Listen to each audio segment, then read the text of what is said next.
Hello, Cyclone parents. Thanks for spending some time today. We at Pueblo West, our motto is a way of life.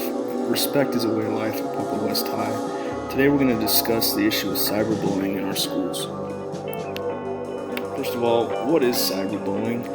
The use of electronic devices to send harmful or threatening messages, the act of intimidating or threatening someone else through technology. It can be used on cell phones, computers, and tablets. So it's done through social media, text message, chat, and websites. Some examples of cyberbullying is the use of electronic devices to send harmful or threatening messages, the act of intimidating or threatening someone through technology.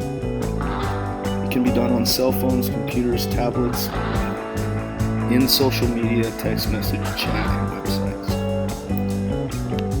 A few facts for you about cyberbullying. 95% of teens in the US are online, and the vast majority access the internet on their mobile device, making it the most common medium for cyberbullying. More teen suicides are now attributed in some way to cyberbullying than ever before.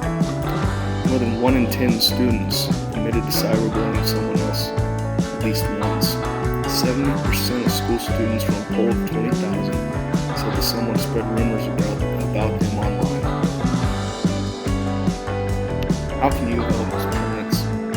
If your son or daughter is a victim, please report it. Let us know.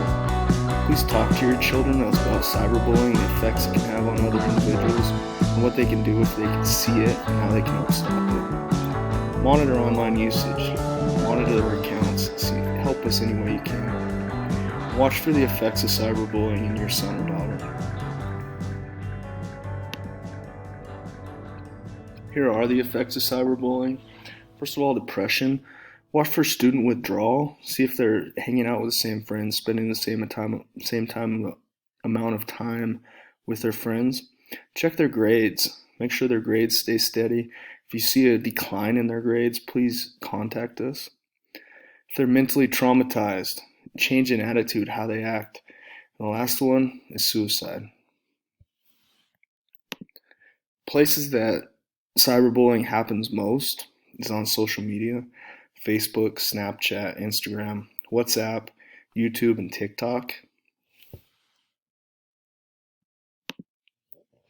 Our District 70 policy, we have a zero tolerance policy for cyberbullying. If you read through this, you can also find this on our district website at district70.com. We do not promote cyberbullying in any way. Thank you for your time today. I hope if you have any questions, please contact me. Thank you.